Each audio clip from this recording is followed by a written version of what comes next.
নাহমাদুহু ওয়া নাসাল্লি আলা রাসূলিহিল কারীম আম্মা বাদ। সম্মানিত সুধী, রিকোয়েস্ট, ভিডিওটি স্কিপ কিংবা না টেনে সম্পূর্ণ দেখবেন, তাহলে অনেক কিছু জানতে পারবেন। আর একটি বিষয়, যারা আমার এই চ্যানেলে নতুন আছেন, চ্যানেলটি সাবস্ক্রাইব করে বেল আইকনটি অন করে দিবেন, তাহলে পরবর্তী আপডেট ইনশাআল্লাহ আপনারা অতি সহজেই পেয়ে যাবেন।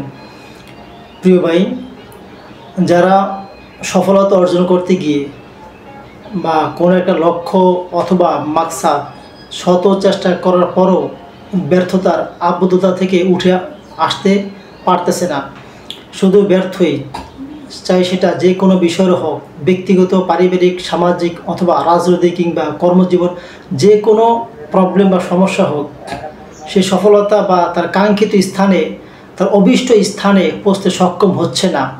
ওই রকম ব্যক্তি সকাল এবং বিকালে ইয়া মানিউ অথবা আল মানিউ এই শব্দটা বেশি বেশি পড়বেন, তাহলে ইনশাল্লাহ অনত বিলম্বে অতি শীঘ্রই তাড়াতাড়ি আপনার কাঙ্ক্ষিত স্থান কিংবা অভীষ্ট স্থানে আপনি পৌঁছতে সক্ষম হবেন।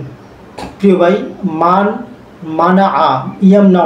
মানা মানে নিষেধ করা, নিষেধাজ্ঞা করা, প্রতিবন্ধক তৈরি হওয়া। আল মানে, এটা আল্লাহ তাআলার গুণবাচক বা সিফতি নামের একটা নাম।